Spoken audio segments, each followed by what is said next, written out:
about The Secret. The Secret, a book by the name of author Rhonda Byrne, was very popular. It was the secret of metaphysics, the secret of who wins and who loses in this life, what their truth is, where the power is. And this secret is also something from the Templars and Freemasons, secret metaphysical groups, the Rosicrucians. And so who are these people? Or what are the teachings? Not really who are the people, but what are these teachings? And I've done studying for many decades, and I early on came up with the Seth material by Jane Roberts, the Theosophical information, but the Seth material, and also the Eastern religions, Hinduism, Buddhism, and Buddhism. I got quite some time later and learned the power of meditation, and that really puts things more into their perspective, where you better understand them by meditating per the Buddhist practices of going back to ancient times, going back to the Buddha, the 1st century BC, not the 5th, but the 1st century BC, is my understanding. But the Seth material stands out, and it says its basic rule, and this would be the secret teachings: you create your reality, or you make your reality. There is no other rule. This is Seth Jane Roberts, a set of books written by Seth Jane Roberts, created by a high-level entity beyond the grave. We can call this entity God himself. And this is for our time, a set of metaphysical books, religious books, for our time, where we believe in science. But the science is actually just mythology, dogma. It's because we create our own rule. We create our own reality by the way of our thoughts. We take a pill that the doctor gives you, and you feel better. What that does, this is the secret teaching. What that does when you take the pill, your feeling of hopelessness turns around. Oh, I've got help now. I feel now I've got help, and it turns into a positive mode where I'm going to get better. Prayer does the same thing. People pray, and you feel the energy, because there's energy in focusing, and you feel better because of the energy, and because you learn that people care about you. You feel they're caring. That turns your mind around, and your mind becomes positive. This is true in every case. You take an injection. This is the vaccine that will protect you from the flu, and you take the vaccine and you believe you're protected, so you're not as likely. As long as you believe you're protected, you're not so likely to come down with these symptoms, because the symptoms are actually your negativity, your negative mind causing confusion that disallows your body from regulating itself properly, because the mind controls all your regulatory features, your blood flow, your heart, your breathing, all of your functions. They're all created by mind, but more than that, they're not just created by mind. They are mind. Mind creates your reality. It creates everything. It's like a computer screen. For in our age, we could have an example where this computer screen can create illusions, or your TV screen. You see soap operas on TV. Those soap operas are happening, but they're really illusion. They're happening as a staged presentation. They're not real, but you can get drawn into them, and you feel they're real, and you can feel the pain and the joys of your soap operas or half-hour situation comedies and things, anything like that. So you get drawn into the drama. And the drama is something of itself, a narrative. What is a narrative? But you get drawn into it. And that narrative draws you through different things, like you go to the doctor and he prescribes something and you feel better or you don't feel better. These are all mind created. And if the mind can get past this, if it can understand this, then your mind can make you well. And this is your faith has your faith has made you well. This is the teachings of Jesus of Nazareth, the Christ, they say.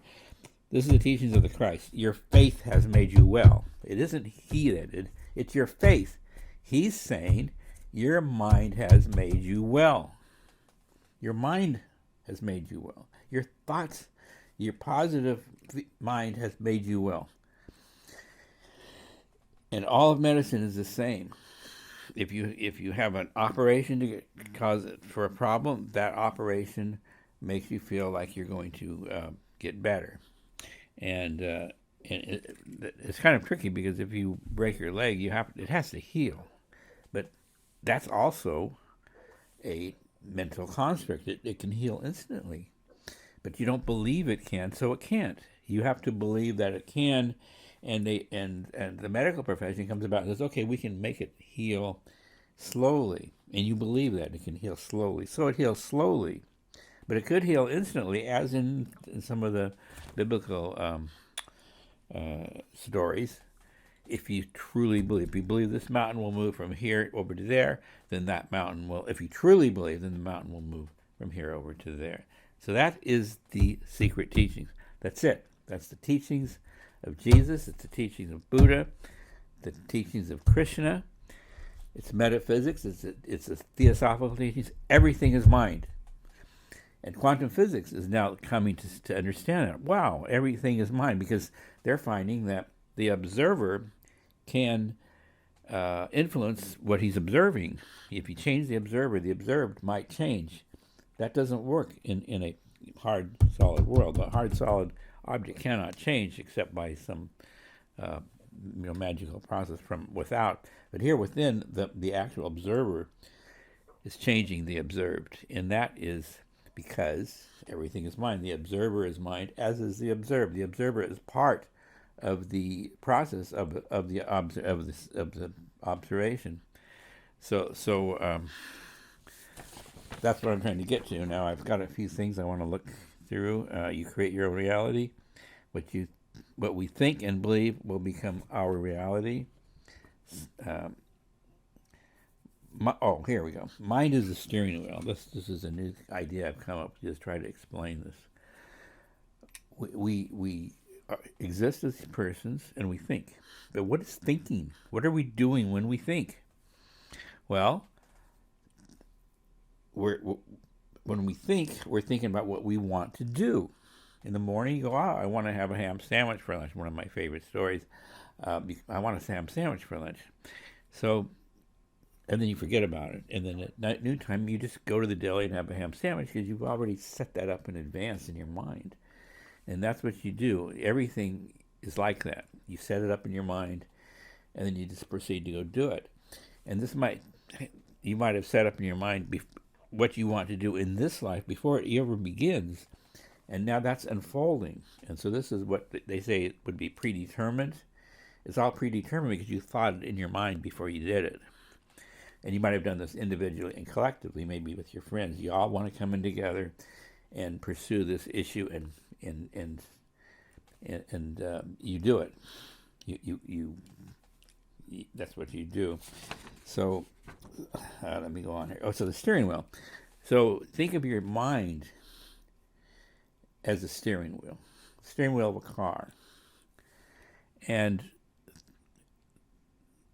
the question is, who is behind the steering wheel? Where's the steering wheel going to take you? You are the mind, or the person behind the steering wheel. You are doing the steering. And if your mind isn't developed, or you haven't worked on your mind, is resolved, your mind is in chaos or anything, then you're going to be all over the place and you'll have problems. You'll never figure out why you're having these problems. It's because your mind isn't tamed. You haven't tamed your mind. This is what meditation does. It helps to tame your mind. So by taming your mind, you, the driver, can steer you in whatever direction it wants to steer you. Now, you have to have some collective pushback, but if you don't like the collective mind, you can just steer yourself out of this world into another world. You're totally the creator of your future. It's easy to say, and it's easy even for me to say. I can't do some of these things that I'd like to do, but I can to some extent. You learn with time that you do have control, and you can. You don't have to take a flu shot, for example, if you realize that the flu shot is just a placebo. It's not doing anything. And if you don't realize that, then taking the flu shot might be help. If you do, then it's of no help. So let me move on here a little bit. So how do we steer in collective consciousness? I think I said that already. Telepathy is the glue that holds us together. Now, I'm talking to you. I'm not talking directly to you, but I could be. If I was talking directly to you, that would be telepathy, because that's my thoughts translating into some sort of frequency that you can interpret and understand. That's telepathy. Through the airwaves, through Wi-Fi, it's the same thing. I convert my thoughts into something that we can convert through the airwaves. Now, the mind can do this directly. That's telepathy also. And this is important because people they're told not to recognize it, that there's a hall. Now, in the Seth material, Seth talks about the speakers. Now, the speakers were high-level entities who guided the population through what I'm calling a great hall by thinking in a way that projects outward, and you just do it by thinking it. If I don't want to project outward, I don't. I just think I'm not doing it. I don't. This all happens by way of spirits and life forms that we depend on just to be alive. So by thinking these things, I can say things to the group, to this great hall of probably people who speak my language, and it would be that if they speak a different language, then and think of the Tower of Babel in the Old Testament Bible, where you're speaking, where God confused their tongues, so they couldn't. So when your tongues are confused, you can't telepathically communicate. You have to learn the language. You have to learn the coding process that changes that we communicate with.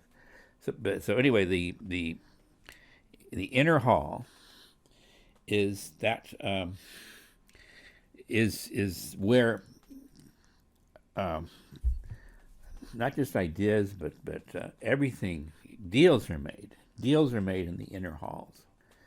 People get rich that way. They get together. Oh, let's do this. Let's do that. And whether they're telling the truth or they're just lying, which is something that lying can only happen at the lower mental levels. And people do. They can confuse you and cause you to think things that aren't true in order to get ahead. Now, this is what we would call evil. This is sin, evil, wrongdoing. Is to convince people of things that aren't true for your own gain. If you're convincing them for things that aren't true in order to help them, that's a different issue. You're trying to help them. But when you're trying to get over on other people, and then you're hurting them for your gain, this is wrong. So this is what is sin. It's not, did I have sex with a girl last night? Was that sinful? It is if you forced it on her, or you told her things that weren't true in order to get that. Otherwise, not. So this is again the secret, is that we create our own reality, and when some of us get rich. How do we get rich? From getting with others internally through this inner hall, where we're told that you can't you can't hear voices, but there are voices. I speak in the inner hall. Others do. I hear lots of other people speaking when we talk back and forth. I've spoken to Elon Musk in the inner hall, Donald Trump, and I've spoken to Bill Clinton. And usually, Bill Clinton, he's a liar, so I'm usually battling him when I talk on the inner halls with him because he's lying. This is what he does, and I don't like to bring politics in, but I'm trying to bring in truthfulness, and that is what's true from my viewpoint. If he doesn't agree, he can come and talk to me, and we'll talk it out. But anyway, and he might do that someday. Who knows? So now I'm saying anyone can contribute. Just because I talk in the inner halls doesn't mean you can't. But you should have something to say, and say it for a reason. This again is the secret. This is how you get ahead, and you progress in this world and in the next world. And I think that's pretty much what I had to say today. I'm a little bit rough on it, but I'm doing my best. And so that's the end of my presentation today. I'm Dolly Ranai, and I hope you enjoyed this presentation. And I'm going to ask you to hit subscribe because well, don't hit subscribe if you don't want to, but please, if you want to hear more of this, please subscribe to my channel. Thank you.